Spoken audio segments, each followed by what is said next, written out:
malam itu sunyi sekali, sampai rasanya seperti bisa kugenggam. Tapi justru keheningan itulah yang mengubah hidupku selamanya. Nama saya Ratna. Umurku sudah 50 tahun, dan aku tidak pernah mengira malam biasa di rumah bisa mengubah seluruh dunia kami. Anakku, Sari, pergi bersama anak-anaknya ke rumah temannya di sebuah desa kecil dekat Cirebon. Mereka berencana memanggang kue bersama dan bermain, yang biasanya membuat rumah kami gempar sampai aku pengen sembunyi di kamar mandi dan gak keluar sama sekali. Suamiku, Budi, malam itu pergi ke tetangga, Pak Darto, untuk nonton pertandingan sepak bola penting yang sudah jadi perbincangan sepekan. Aku gak hafal siapa lawannya, tapi pasti Budi bakal pulang tengah malam dengan mata merah dan bau kopi campur rokok, maksudku, bau bir. Jadi aku sendirian. Akhirnya aku putarkan musik jazz pelan-pelan, musik favoritku yang biasanya cuma kudengar pakai headset, karena Budi selalu ganti ke lagu-lagu dangdut yang bikin telingaku pengen kabur. Aku putuskan melakukan sesuatu yang sudah lama kupending, membersihkan kompor sampai kinclong, merapikan laci dapur, buang bekas-bekas kemasan yogurt yang numpuk. Baru setengah jam aku sibuk menggosok lemak membandel, tiba-tiba pintu terbuka dan masuklah Arthur, suami Sari. Aku kaget setengah mati. Aku berdiri di situ dengan spons di tangan, kaos lama yang sudah nggak berbentuk, dan celana training yang entah kapan terakhir dicuci. Rambutku berantakan, dan wajahku masih penuh busa sabun. Kamu bukan pergi sama teman-teman, tanyaku, berusaha mengingat obrolan pagi tadi. Dia cuma angkat bahu, masih pakai jaket hitam yang belum dilepas, tangan masuk saku, wajahnya datar kayak batu. Aku cuma pengen tenang sebentar, tapi lampu sini nyala terus, katanya pendek. Hatiku deg-degan. Biasanya dia di luar sana, di dunianya sendiri, bukan di dapur kecil kami. Dia itu suami dari anakku yang sesekali datang makan malam keluarga, bantuin perbaikan kecil, atau tidur di rumah kalau Sari lembur. Tapi malam itu, ada sesuatu di matanya yang beda, semacam beban yang berat. Mau teh, tawarku, karena aku nggak tahu harus ngapain. Dia angguk, lepas jaket dan gantung di kursi. Aku duduk, menyilangkan kaki, pakai kaos hitam yang agak kebesaran, rok panjang yang sedikit membelai betisku. Wajahnya terlihat lebih kurus, atau mungkin aku yang lama nggak lihat dia dengan serius. Aku nyalakan teko listrik, kembali ke kompor, terus mengelap. Aku butuh tangan sibuk supaya keheningan nggak terlalu mengganggu. Dia cuma duduk, diam, nggak main HP, nggak nyalain TV, cuma menatap. Aku mulai bicara tentang spons pembersih yang sudah usang, tentang betapa membosankan tapi pentingnya membersihkan dapur. Aku ngomong sambil terus mengelap kompor, dan dia cuma diam, matanya menatap tapi tidak fokus. Aku merasa, meski nggak kulihat jelas, ada getaran di udara. Kulitku merinding. Kamu tahu, suaranya tiba-tiba pelan dan berbeda, kamu lagi bersihin dapur, aku berusaha tahan napas supaya momen ini nggak hilang. Aku membeku. Spons mengambang di udara, aku nggak berani menoleh, cuma terpaku pada bekas busa sabun di kompor. Hah? Maksudmu? Apa yang aku dengar darimu? Aku angkat alis, gula? Tidak perlu. Di sini sudah cukup manis, jawabnya. Aku duduk berhadapan, memegang cangkir teh dengan dua tangan. Panasnya hampir membakar, tapi lebih baik daripada menatap matanya. Kenapa kamu gak ikut Sari? Tanyaku, maksudku dia ikut anakku ke sana. Dia tarik napas, dia pergi ke rumah temannya. Kamu lupa, ya? Aku pura-pura lupa. Dia senyum tipis, sudut bibirnya bergerak. Kamu nggak lupa, cuma nggak tahu harus tanya apa. Sedih ya, kita nggak bisa ngomong soal lain. Aku rindu itu. Aku lihat dia, untuk pertama kali malam itu benar-benar melihatnya. Dia duduk santai, pegang cangkir, matanya seperti melihat sesuatu yang aku tutupi dalam diriku sendiri. Aku nggak ngerti maksudmu, kataku, walaupun aku sangat paham. Serius? Dia tanya. Aku cuma terseduh, menyeruput teh, bibir terbakar, lalu cemberut. Hati-hati, panas, katanya. Aku lihat, aku gumam. Dia tertawa pelan, meletakkan cangkir, lalu condong ke depan, siku bertumpu di meja. Jarak kami sekitar 1 meter. Aku lihat tangan coklatnya yang kuat, ada bekas luka samar di jari telunjuknya. Selalu seperti ini, tanyanya. Aku coba tenang. Kamu pura-pura nggak terjadi apa-apa, katanya, padahal semuanya sudah terjadi. Detak jantungku makin kencang. Aku letakkan cangkir, tangan gemetar, pandang luar jendela. Hanya ada bayangan dapur dan 2 sosok di meja. Nggak ada apa-apa, aku bilang, tapi suaraku berbohong. Baiklah, katanya ringan. Nggak ada apa-apa. Aku cuma mampir buat teh, kamu lagi bersihin kompor. Semua sederhana. Tapi apa yang terjadi waktu pesta? Kita lupa itu juga. Aku berhenti. Spons jatuh ke wastafel dengan suara tumpul. Pelan-pelan aku menoleh, takut gerakan cepat akan merusak semuanya. Dia masih duduk, tapi sikapnya berubah. Tegang, siap menyerang, seperti elang sebelum menyambar mangsa. Malam itu, yang tampak biasa saja, menyimpan rahasia yang dulu tak kuerti. Namaku Ratna, umurku 50 tahun, dan aku takkan lupa bagaimana momen sederhana bersih-bersih dapur membuka pintu dunia yang berbeda. Udara di dalam dapur terasa makin berat setelah keheningan itu pecah. Aku duduk di kursi kayu yang agak goyah, masih memegang cangkir teh yang mulai mendingin. Ratna, aku harus bilang, kamu benar-benar tampak seperti ibu rumah tangga biasa, kaos longgar berwarna krem, rok batik panjang yang membelai lembut betis, dan sandal selop sederhana yang sudah mulai aus di bagian tumit. Tapi tatapan matamu malam itu, penuh campuran lelah dan ketegangan, membuat suasana jadi berbeda. Arthur duduk di seberang, jaket kulit hitamnya yang usang tergantung di sandaran kursi, rambutnya sedikit berantakan, dan wajahnya yang biasanya tenang kini menampakkan garis-garis kekhawatiran. Aku bisa merasakan ada sesuatu yang lebih dari sekadar masalah biasa.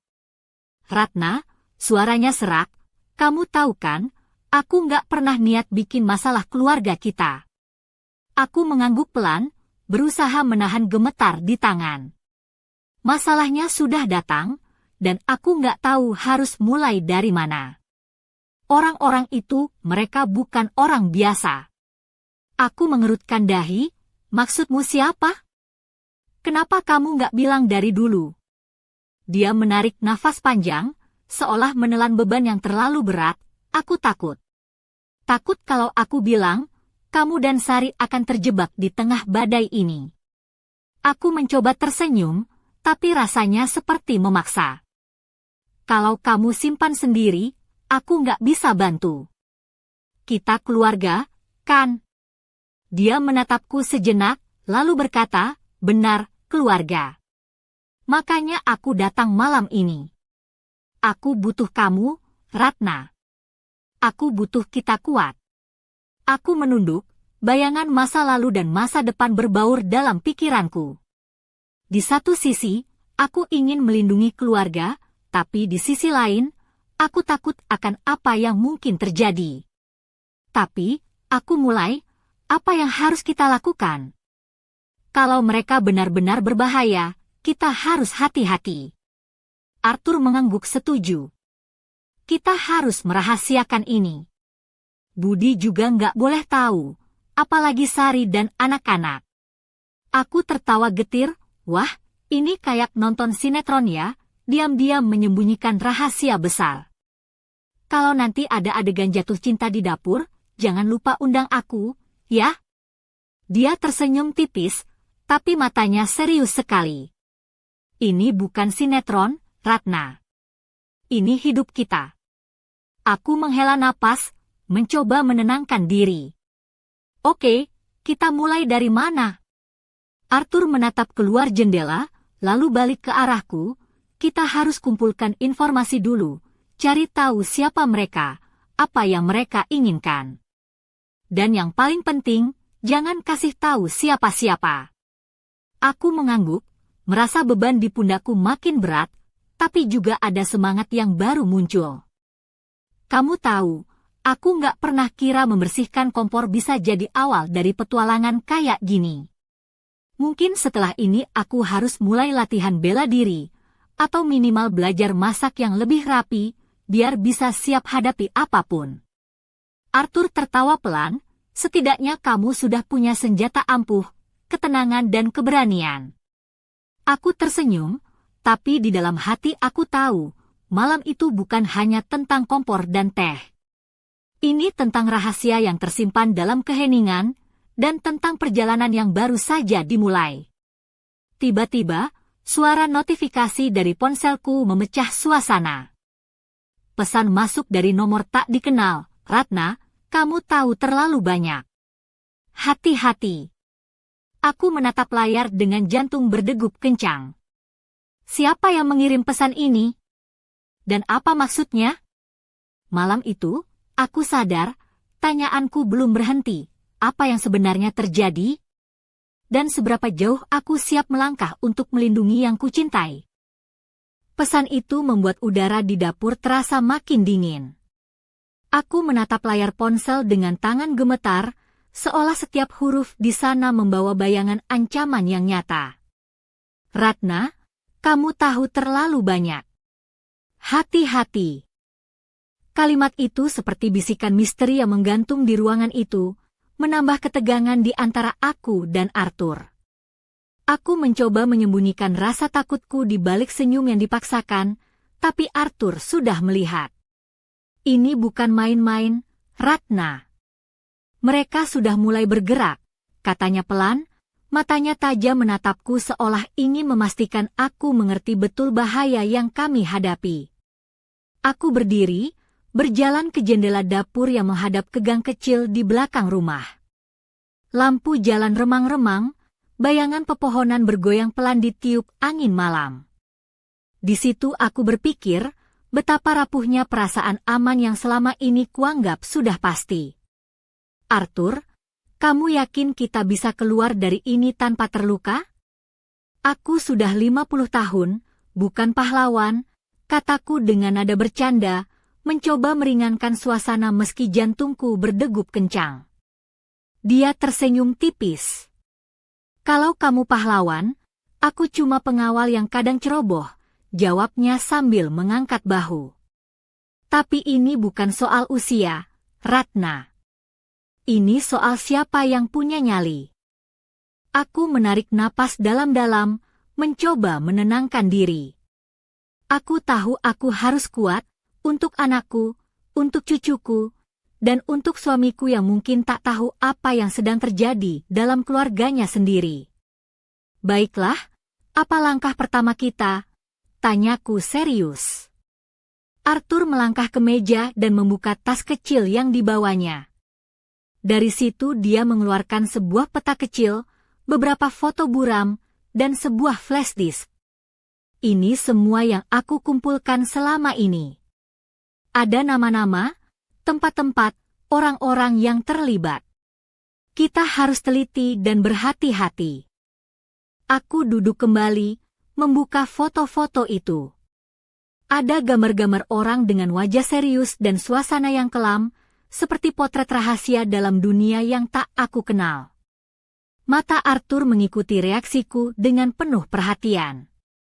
Kamu tahu, Ratna, katanya sambil tersenyum sinis, ini kayak drama sinetron, tapi tanpa jeda iklan. Nggak ada episode yang bisa kita skip. Aku tertawa kecil, meskipun perutku masih bergejolak. Kalau aku jadi pemeran utama, aku minta adegan romantisnya jangan terlalu banyak ya. Aku nggak punya stamina buat itu. Dia mengangkat alis, Romantis? Ini malah lebih ke thriller, sih. Tapi siapa tahu, nanti ada kejutan.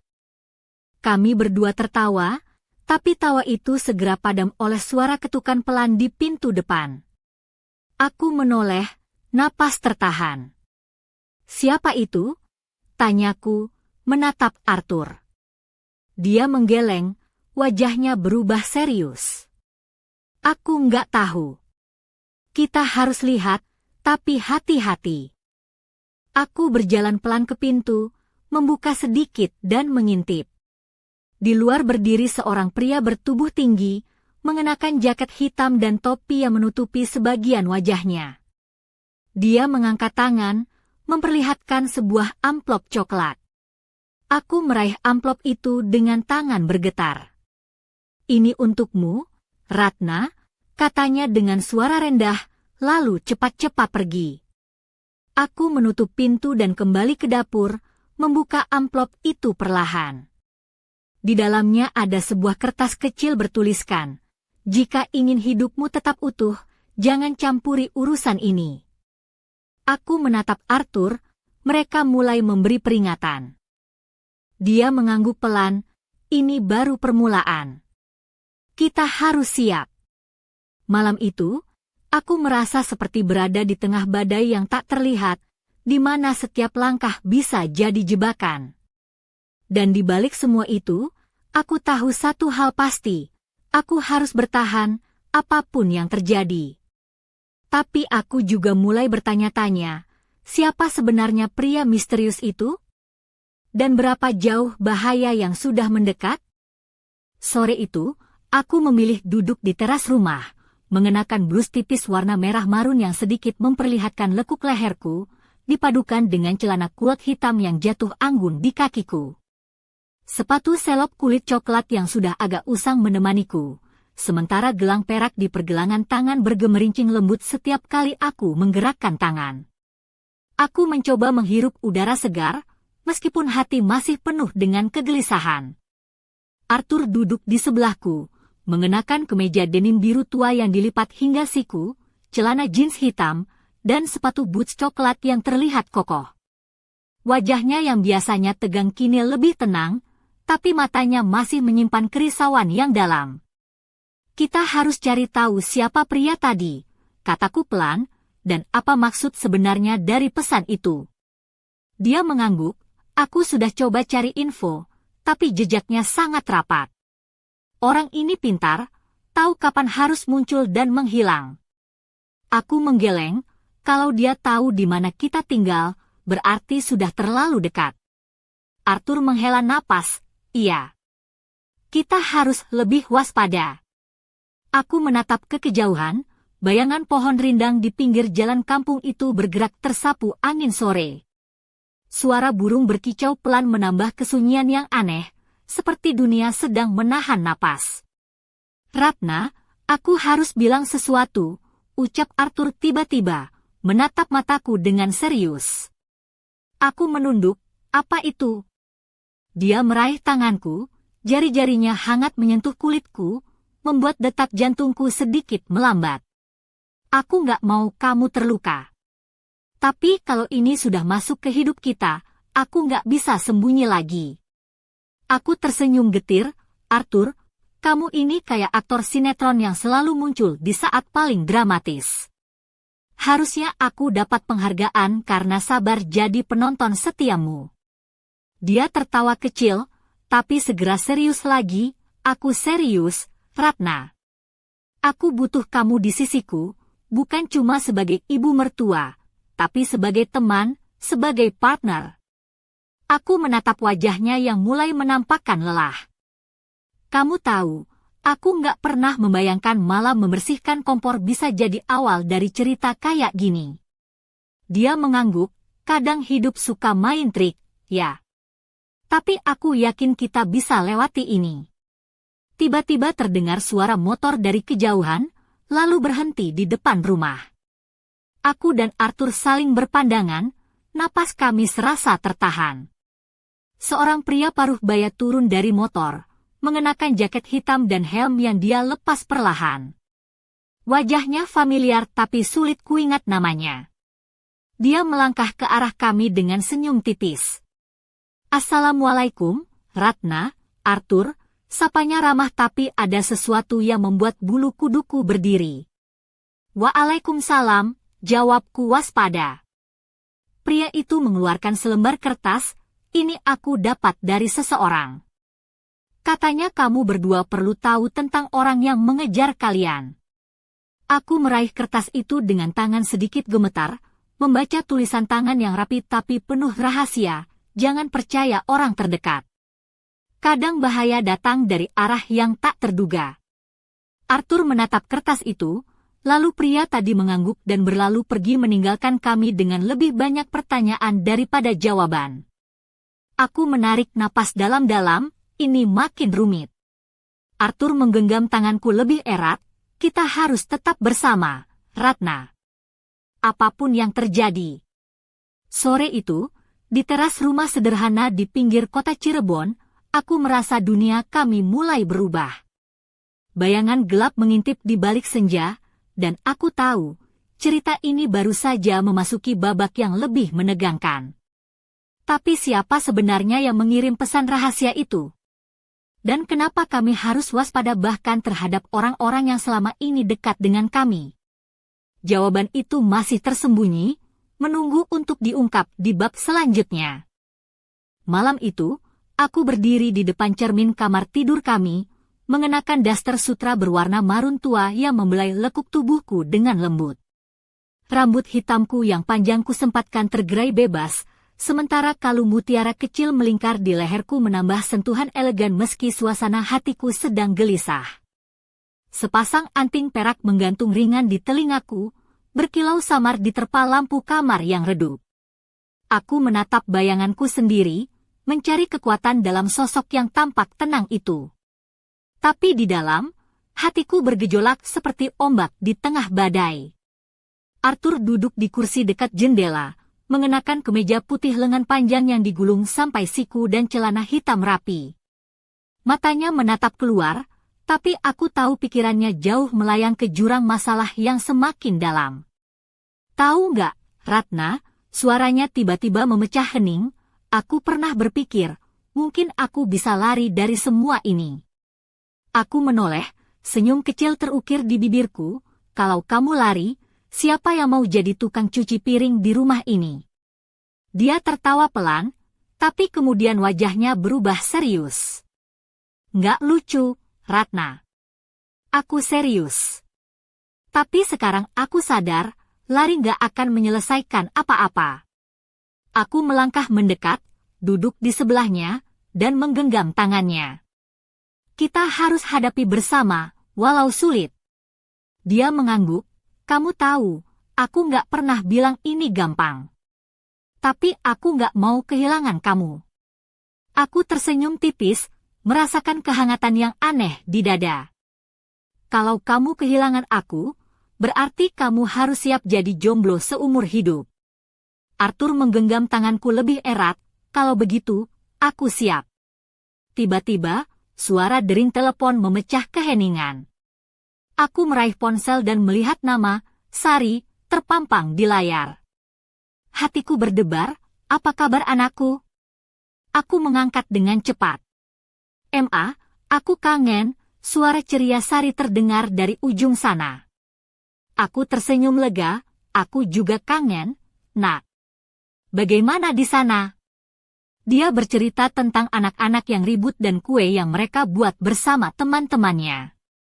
Suaranya penuh semangat, membawa kehangatan yang aku rindukan. Setelah telepon usai, aku duduk kembali, menatap Arthur. Lihat, hidup tetap berjalan. Anak-anak tetap butuh kita. Dia mengangguk, iya, dan kita harus kuat buat mereka. Malam itu, kami duduk berdua di ruang tamu yang sederhana, lampu temaram menyelimuti ruangan. Jazz pelan mengalun dari radio tua, menghadirkan suasana hangat di tengah ketegangan yang menyelimuti. Aku mengenakan kaos hitam yang pas di badan, rok batik panjang yang melilit lembut, dan sandal rumah merah yang sudah usang tapi nyaman. Arthur memakai sweater abu-abu dan celana jeans biru tua, wajahnya yang lelah tersorot cahaya redup. Kami berbicara tentang masa depan, tentang bagaimana menghadapi ancaman yang semakin nyata. Waktu berjalan lambat, tapi setiap detik terasa penuh arti. Tiba-tiba, pintu depan diketuk pelan. Aku dan Arthur saling pandang, napas kami serasa tertahan. Aku berjalan perlahan membuka pintu, dan di sana berdiri seorang wanita muda dengan rambut ikal coklat, mengenakan jaket kulit hitam dan celana jeans ketat. "Permisi, saya Dina," katanya dengan suara lembut tapi tegas. "Saya datang membawa pesan penting untuk Arthur." Mataku menyipit curiga, tapi Arthur hanya mengangguk pelan. "Silahkan masuk." Wanita itu melangkah masuk, membawa aura misterius yang membuat seluruh ruangan terasa berbeda. Apa sebenarnya pesan yang dibawanya? Dan bagaimana nasib kami selanjutnya? Malam itu berakhir dengan pertanyaan yang menggantung, meninggalkan bayangan misteri yang siap meledak kapan saja. Pagi di kota Tasikmalaya masih diselimuti kabut tipis ketika aku melangkah keluar rumah, mengenakan blus putih semi-transparan dengan lengan 3/4 yang membelai lembut kulit tanganku. Rok batik panjang warna coklat tua menutupi kakiku, sementara sandal selop kulit berwarna coklat muda menemaniku berjalan pelan di halaman depan. Gelang emas yang melingkar di pergelangan tanganku berkilauan lembut terkena sinar matahari pagi yang samar. Dina, wanita muda yang datang malam tadi, duduk di teras sambil menyeruput kopi hitam tanpa gula. Rambut ikalnya yang coklat tergerai rapi, dan jaket kulit hitam yang ia kenakan membuatnya terlihat seperti tokoh film laga.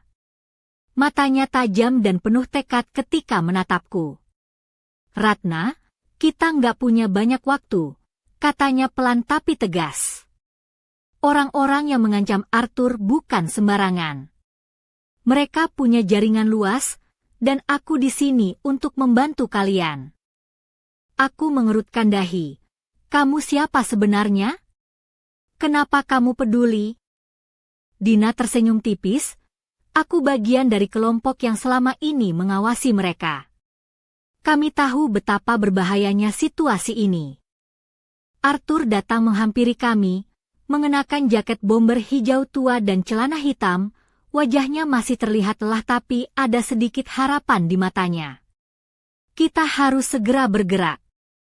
Ada informasi baru yang harus kita cek." Aku mengangguk, mencoba menyembunyikan rasa takut di balik tekad. "Apa rencananya?" Dina mengeluarkan peta kecil kota Tasikmalaya, menunjuk beberapa titik merah. Ini lokasi-lokasi yang mereka gunakan sebagai markas dan tempat pertemuan. Kita harus waspada. Kami bertiga merencanakan langkah-langkah berikutnya dengan cermat. Aku merasa seperti masuk ke dalam sebuah game rahasia yang penuh risiko. Saat kami bersiap-siap meninggalkan rumah, aku memperhatikan pakaian Dina yang pas dan nyaman untuk bergerak cepat, kaos hitam ketat, celana kargo abu-abu, dan sepatu olahraga hitam. Dia benar-benar siap menghadapi apapun. Aku melangkah keluar dengan perasaan campur aduk. Di satu sisi, aku takut akan bahaya yang mengintai.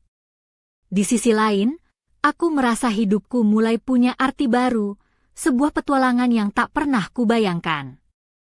Di jalanan pagi yang mulai ramai, aku melihat anak-anak sekolah berlarian, pedagang kaki lima yang mulai membuka dagangannya, dan ibu-ibu yang sibuk belanja di pasar tradisional.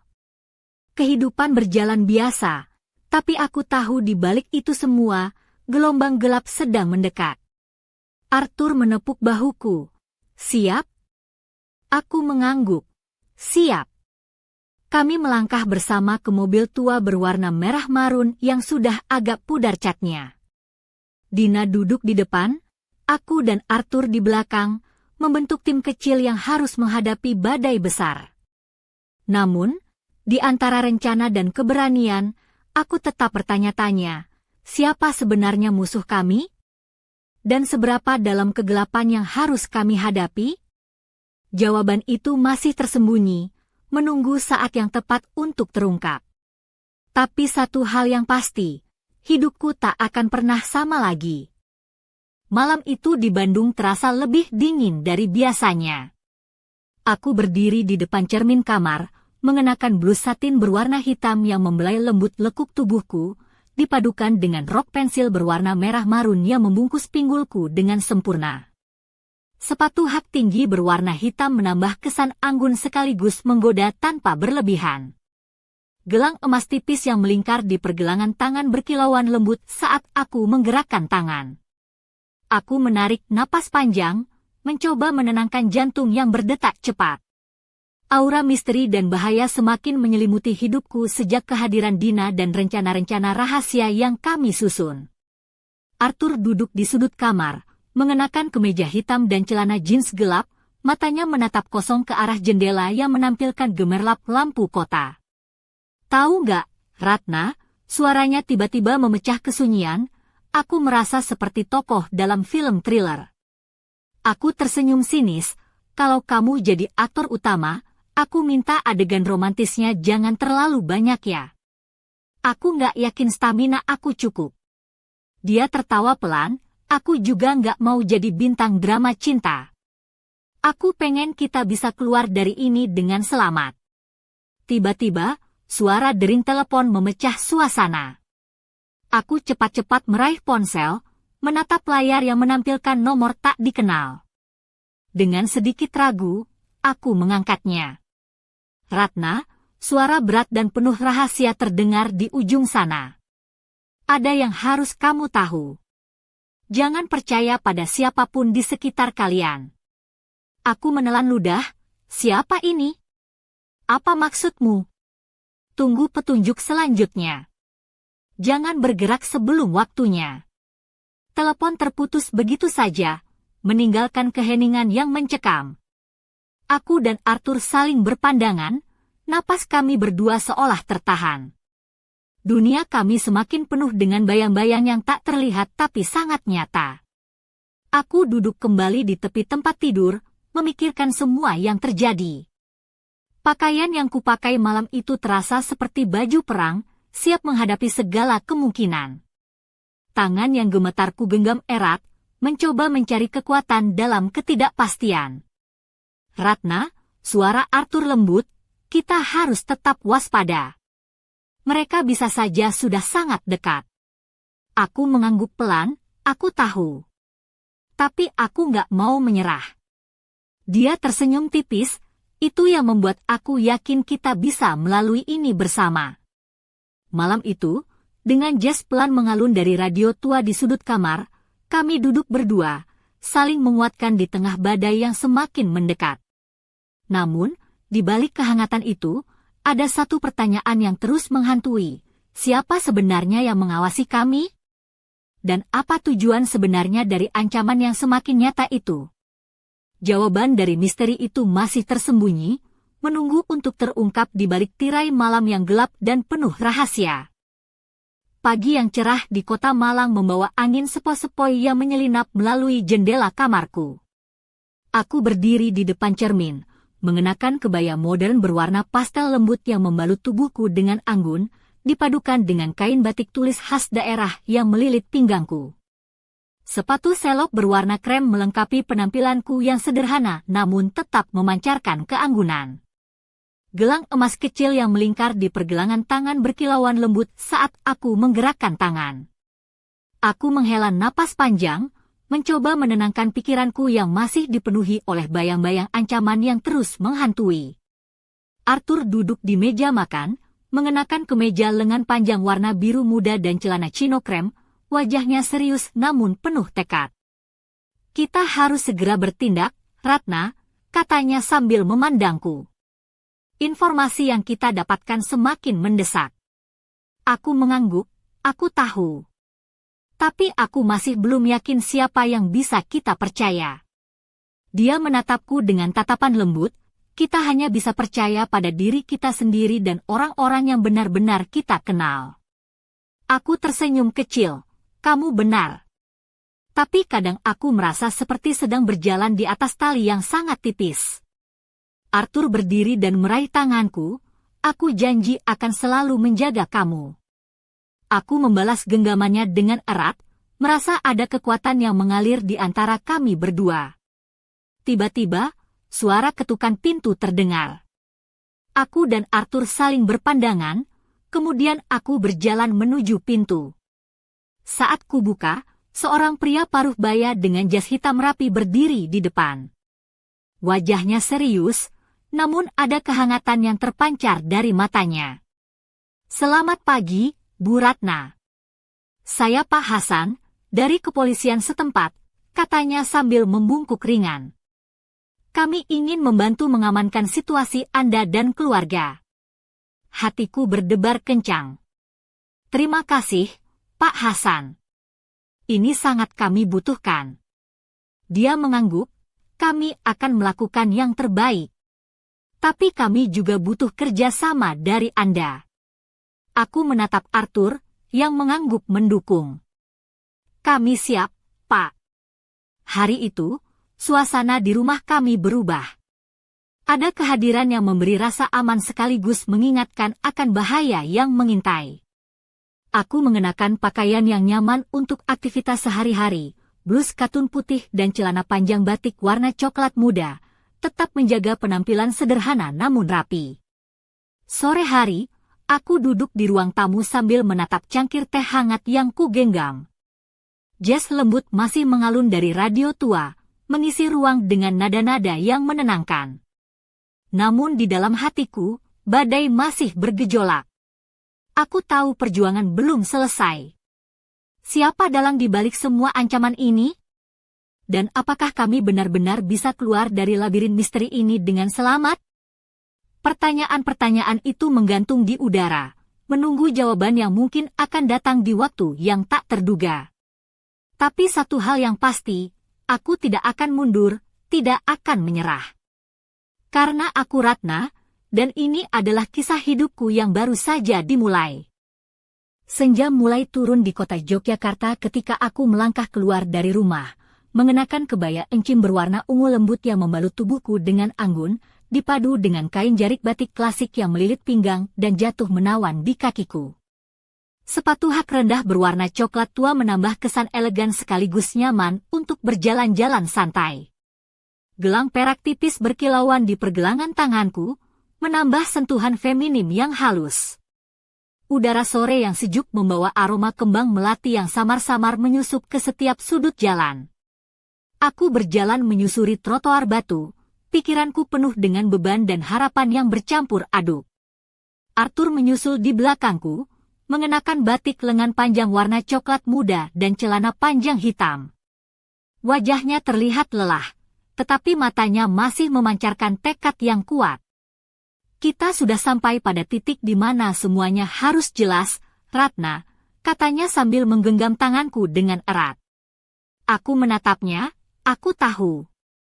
Tapi aku takut, Arthur. Takut kalau semuanya akan hancur. Dia tersenyum lembut. "Kalau kita bersama, kita bisa hadapi apapun."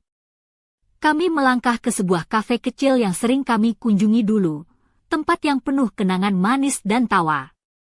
Kali ini, suasananya terasa berbeda, penuh ketegangan yang tak terlihat tapi nyata. Di meja pojok, seorang pria muda dengan jas hitam rapi menunggu. Dia berdiri ketika kami masuk, menyapa dengan anggukan singkat. "Ratna, Arthur," katanya dengan suara rendah dan penuh rahasia. "Aku punya sesuatu yang penting untuk kalian." Aku duduk, jantung berdegup kencang. Pria itu mengeluarkan sebuah amplop coklat dan meletakkannya di meja. "Ini berisi bukti tentang siapa sebenarnya yang mengincar kalian," katanya. "Dan ternyata, ancaman itu lebih dekat dari yang kalian kira." Aku membuka amplop dengan tangan gemetar, menemukan beberapa foto dan dokumen yang membuat darahku berdesir. Ada wajah-wajah yang kukenal, orang-orang yang selama ini kami anggap teman. Arthur menatapku. "Ini pengkhianatan, Ratna. Kita harus waspada." Aku mengangguk pelan, "Tapi siapa yang bisa kita percaya sekarang?" Pria itu tersenyum penuh arti, kadang musuh terbesar adalah yang paling dekat dengan kita. Malam itu, di bawah sinar lampu temaram kafe, aku menyadari bahwa pertarungan kami bukan hanya soal bertahan hidup, tapi juga soal membongkar kebenaran yang tersembunyi di balik topeng-topeng palsu. Aku meremas tangan Arthur, kita harus terus maju, apapun yang terjadi. Dia menggenggam tanganku lebih erat, bersama, kita tak terkalahkan. Namun, di balik tekad itu, sebuah pertanyaan terus menghantui, seberapa dalam pengkhianatan yang harus kami hadapi? Dan apakah cinta serta kepercayaan kami cukup kuat untuk melewati badai yang akan datang? Jawaban itu masih tersembunyi, menunggu untuk terungkap di bab terakhir kisah ini. Malam itu, di rumah sederhana kami di Yogyakarta, suasana terasa tegang seperti sebelum badai besar. Aku duduk di meja makan dengan gaun malam berwarna biru tua yang membungkus tubuhku dengan anggun, belahan kecil di sisi memperlihatkan kulit halus di paha, menambah kesan sensual namun tetap elegan. Sepatu hak tinggi hitam yang kupakai menambah tinggi badan dan percaya diri, sementara anting berlian kecil berkilauan lembut di telinga mengikuti setiap gerakan kepalaku. Arthur berdiri di dekat jendela, mengenakan jas hitam klasik yang pas di badannya, dasi merah gelap menguatkan kesan serius dan siap tempur. Matanya menatap jauh ke arah lampu kota yang berkelap-kelip, tapi pikirannya jelas tertuju pada sesuatu yang lebih berat. Kita sudah berada di ujung jalan, Ratna, suaranya pelan tapi penuh tekad. Apapun yang terjadi, aku ingin kamu tahu aku selalu di sisimu. Aku berdiri, melangkah mendekat dan menggenggam tangannya. Aku juga, Arthur. Kita sudah melewati banyak hal bersama. Ini bukan akhir, tapi awal dari sesuatu yang baru. Tiba-tiba, pintu rumah diketuk dengan keras. Aku melangkah ke pintu dan membuka dengan hati-hati. Di sana berdiri seorang pria bertubuh tegap dengan wajah tertutup topi dan jaket kulit hitam. Dia menyerahkan sebuah amplop tebal dan berkata dengan suara serak, "Ini untuk kalian. Jawaban yang kalian cari ada di dalam." Setelah dia pergi, aku membawa amplop itu ke ruang tamu.